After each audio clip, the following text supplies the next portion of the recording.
يا هاد حلاوة يا ايو حلواني، حلاوة يا شربات يا ولد، حلاوة يا ايو. طيب لحظة واحدة، ثواني حالا. حاضر يا اللي بتخبط. مستر كامل از كامينج. يعني بسم الله. هلو كامل. اهلا ست البنات، ويلكم. انا نجحت، اخدت البكالوريوس. الف مبروك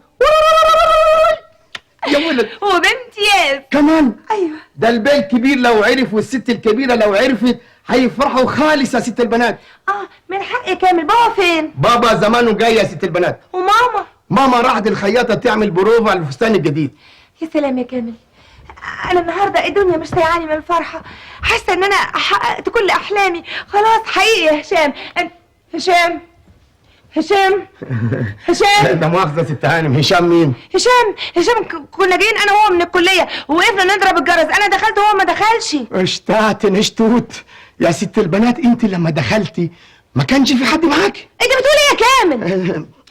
زي ما بقول لك كده يا ست هانم. انت لما دخلتي ما يظهر فرحتك بالنجاح عمل لك تهيؤات. بس هنا الله يا خسارة شبابك يا ست البنات. يا خسارة البكبرتوس اللي خدتيه، دي عين وصابتك. بس يا كامل بس، انا لما فتحت لي الباب ما كانش في حد واقف جنب مني. يا ست هانم بصراحة ربنا أنا كامل مش هشام. كامل اللي ياما رباكي وشالك على إيديه. أيوة كامل اللي طول عمره في خدمتك. بس ما تجننيش، روح افتح الباب. اهدي بالله كده، ريلاكس. أفتح لمين بس يا ست البنات؟ روح وريني عرض كتافك. بقى بعد الخدمة دي كلها وبعد اليوم المفترج اللي انت نجحت فيه عايزة تطرديني ليه كده يا ربي؟ هطردك ايه بس يا كامل؟ ما تجننيش، روح افتح الباب، افتح له. ثانية واحدة، أنا عايز أفهم بس، انت لما دخلت ما كانش في حد معاكي، أفتح لمين سلامة عقلك؟ يا كامل يا أخي بقولك روح افتح الباب. شفت؟ ده أنا متأكدة إنه هشام. أنا هوريك بقى هشام ولا مش هشام. ايه هشام؟ وقفت بره الباب ليه؟ ما دخلتش ليه؟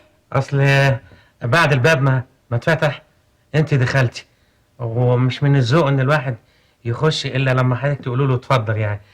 ما لقيتش الباب اتفتح، راح مقفول في وش الباب. انا كنت همشي بس قلت عيب يعني استنى شويه، فاستنيت والحمد لله الباب اتفتح يعني. تعال اتفضل يا هشام. شفت بقى يا كامل؟ صدقت ان كان هشام بره مش انا بقى لا ده يظهر انا اللي يلا اتفضل روح اعمل لنا شاي. من عينيا. مالك يا هشام؟ بتلف حوالين نفسك كده ليه؟ ما تقعد. انت متاكده يا منى ان ده بيتكم؟ نعم. بقولك متاكده ان ده بيتكم؟ طبعا بيتنا. انت كمان جرى لمخك ايه؟ لا صحيح، اصل انا شفت جنينه بره وعفش كبير قوي ما شاء الله. ايه ده لو عفشنا وعفش اللي جيران اللي جنبنا لو اتباع تمنهم ما يجيبش كرسي زي ده. ده نق بقى. لا هي بجد يا منى، بتكلم بجد. ايه ده؟ يا بنت الايه، ما كانش باين عليكي. 4 سنين وانت مزلاني، ما كانش باين عليك العز ده كله. وانا هقول ليه موضوع زي ده ما يهمنيش في اي حاجه. معقوله؟ بقول لك ايه يا منى، انا هضطر امشي احسن وخلاص. انا هصرف النظر عن موضوع خطوبتنا ده احسن. ايه هشام انت بتقول ايه؟ هشام انت بتقول ايه؟ لا معلش، انا بعد ما شفتكوا كده انتوا ناس فوق، مامتك او باباك تلاقيهم فوق، لكن انا تعبان ما فيش. بس يا هشام ارجوك ما تتكلمش في الموضوع ده تاني. انت صحيح فقير وعدمان وما حلتكش اي حاجه، لكن انا حبيتك يا هشام. انت بني ادم قلبك طيب ومجتهد وعندك طموح وده كفايه عليا. يا اهلا وسهلا. اتفضل واحد القهوه. يا اهلا وسهلا. اهلا وسهلا. متشكره يا كامل. خليك واقف. طب انا ماشي. اتفضل. انت مش طالبه منه شاي؟ ايوه. بس دي قهوه. ايوه، مش واحنا جايين في السكه كان نفسنا نشرب قهوه؟ عشان كده قلت له اعمل شاي. ماشي بالعكس يعني. ايوه احنا خلاص بقينا متعودين عليه. لما حد فينا يعوز يشرب شاي يقول له اعمل قهوه، لما نعوز نشرب قهوه نقول له اعمل شاي. انا وماما الحقيقه مستحملينه لانه طيب قوي. وباباكي عامل معاه ايه؟ لا، كان على بابا، كان عايز يطرده من زمان. اصل بابا العواطف ملغيه عنده، ما بيفهمهاش، لغيها من حساباته. لا ربنا يطمنك. طب انا اضطر امشي انا دلوقتي، ومفيش داعي اكلمه في موضوع جوازنا ده. ليه بقى ان شاء الله؟ مش بتقولي ما العاطف ملغيه من حساباته؟ طب انا اكلمه ليه؟ اخاف يجرحني ولا يمسني بكلمه؟ لا، مش حكايه يجرحك بقى، انت بتتلكك يا سي هشام. لا انا ماما انا نجحت يا ماما، نجحت. الف مبروك يا روح ماما، الف مبروك يا اختي عليها. تعالي يا ماما اما اعرفك على هشام. اهلا وسهلا. اهلا يا هشام. اهلا يا هاني. ازيك يا حبيبي؟ هو ده هشام؟ ايوه يا ماما. اهلا وسهلا. اهلا وسهلا. زي ما وصفتك منى بالظبط، حكت لي عنك كتير قوي، بس انت احلى من الوصف كمان. شبه ألان ديلون يا اختي عليه بالظبط، طبق الاصل، مفيش اختلاف. ايوه يا ماما. اتفضل استريح، اتفضل. اهلا اهلا بيك. اهلا وسهلا. لا وايه كمان يا ماما؟ ها، نجح مع مرتبة الشرف. ايوه، ايه رأيك بقى؟ رأيي مش المهم، رأيي المهم رأي باباكي. لا، ما هو البركة فيكي انت يا ماما، انت تقدري تكلميه وتقنعيه. هو بابا صحيح اتأخر على الغدا ليه؟ لا، اصل بابا مش هيجي دلوقتي يا حبيبتي، سافر بورسعيد عشان عنده شوية شغل بيخلصهم في الجمرك، وهيجي بالليل. طب عن اذنكم انا هستأذن وابقى اجيله بالليل. ازاي الكلام ده؟ مش هتتغدى معانا؟ لا معلش سامحيني. لا، هتتغدى يعني هتتغدى. كامل. يا نعم يا فندم يا ست البنات. بص يا كامل، يا نعم. احنا مش جعانين وما عندناش ضيوف وما تحضرش السفرة. ثانية واحد السفرة هيكون جاهز.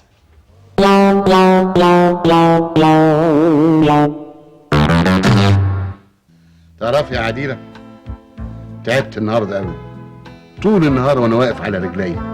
طبعا كان لازم اعمل كده لغايه البضاعه ما تخرج من مينا. محسن، منى خدت البكالوريوس. مبروك. وما استنيتش بقى الا لما البضاعه دخلت كلها المخازن وشفتها بنفسي. بابا انا اخدت البكالوريوس بامتياز.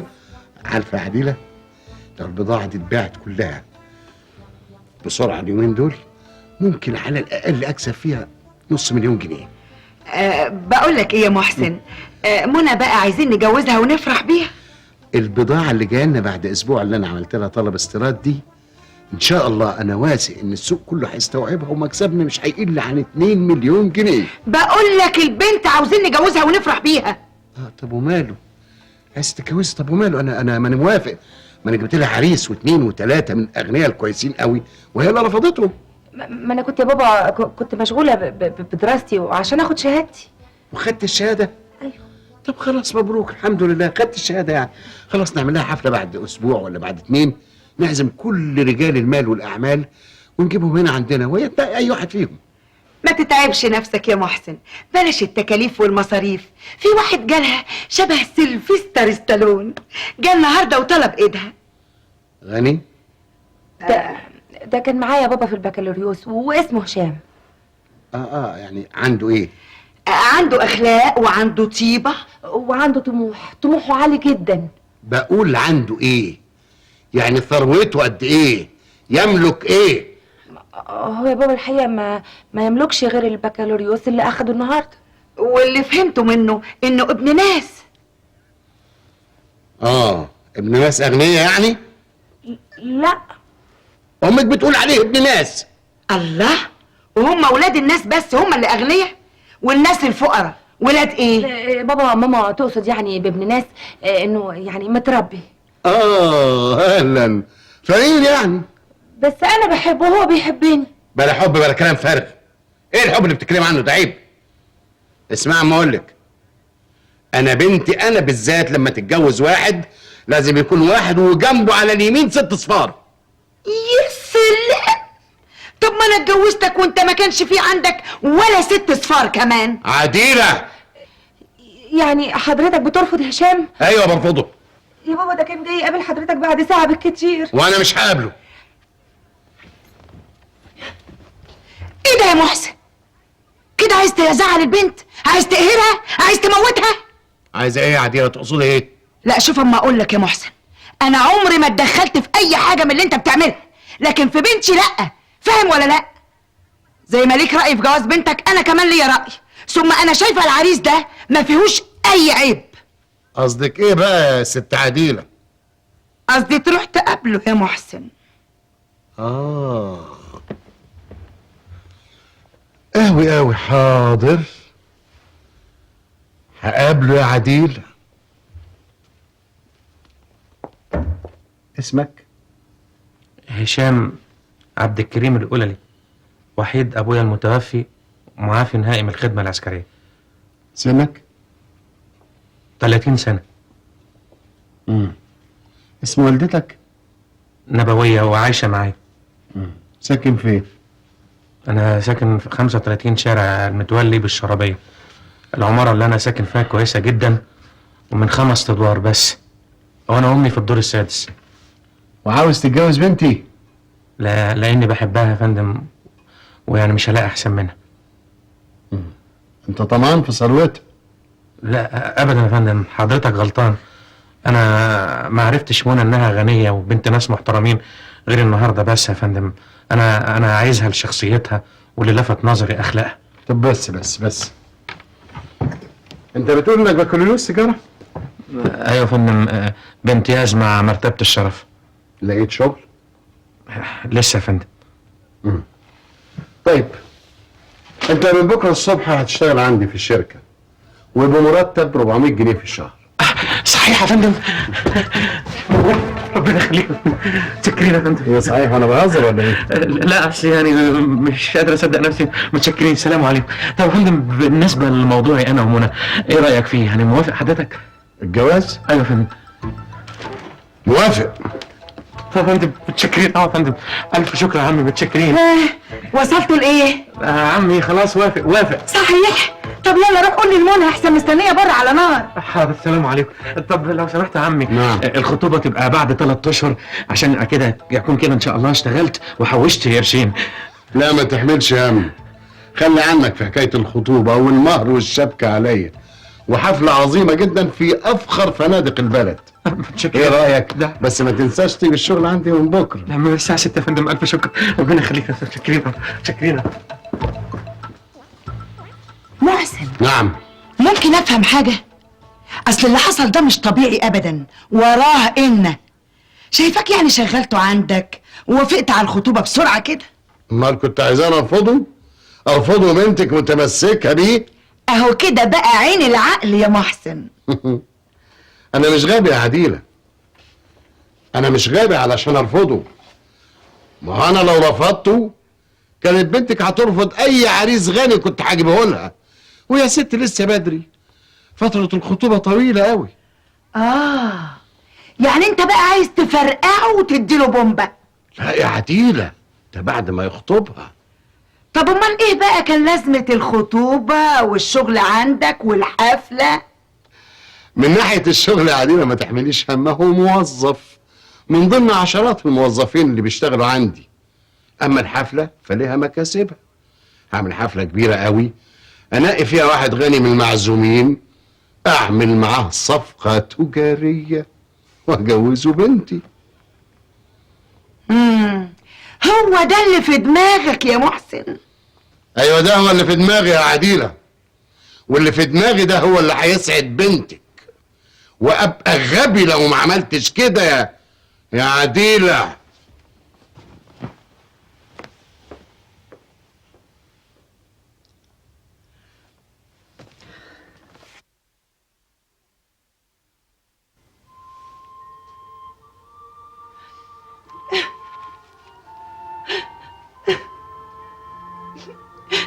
كنت مستنية اليوم ده بفارغ الصبر. كنت بعد الساعات والدقايق وهي بتمر. كانت فرحتي بيه أكتر من أي بنت مستنية ليلة خطوبتها. بس يا منى، بس يا حبيبتي ما تعيطيش. أنا كان لازم أقول لكم على الحقيقة. اترددت كتير لكن في الآخر ما قدرتش. انا اسف يا منى، انا اشتغلت مع والدك 3 اشهر، اكتشفت حاجات خطيره جدا لا يمكن السكوت عليها، لا يمكن. ليه يا بابا كده؟ ليه توهمني بالسعادة وهي مش موجودة؟ كده يا محسن، كده تعيشني معاك 20 سنة على الكذب والغش والخداع. عن اذنكم انا لازم امشي. لو سمحتم لما يجي ابقوا ادوا له الدوسيهات دي، واستقالتي موجوده هنا. وانا يا هشام؟ يا منى انا ما اقدرش اظلمك او اغصبك، انت ليك حريه الراي. منى ليك وانت ليها، مفيش قوة على ظهر الارض هتقدر تمنع جوازكم. ايه يا جماعه؟ معقول اللي انتوا بتعملوه ده؟ المعازيم كلها مستنيينكوا تحت. مستنيين مين يا سعاده البيت؟ مستنيين بنتي العروسه وخطيبها. خطيبها اللي انت كنت عايز تعمل منه طرطور؟ عايز تقعدني جنب بنتك في الكوشه وتروح تخطب لها واحد تاني؟ ايه ده؟ الكلام اللي انا بسمعه ده يا ست عديله؟ انا قلت لهم على كل حاجة يا محسن. كده اهو. وانا كمان يا فندم قلت لهم على كل حاجه. ضميري ما طوعنيش ان انا اسكت. قلت لهم على ايه بقى؟ وتسكت عليه يا استاذ؟ هشام قال لنا على كل حاجه يا بابا. كفايه بقى، كفايه مكابره. كده يا ابو منى، اعيش معاك 20 سنة وبعد العمر ده كله اكتشف دلوقتي ان انا وبنتك بتاكلنا من فلوس حرام. انت يا ودي انت قلت لهم ايه؟ فهمتهم ايه؟ قول لي. قلت لهم حقيقه امرك بعد ما وقعت المستندات دي في ايدي.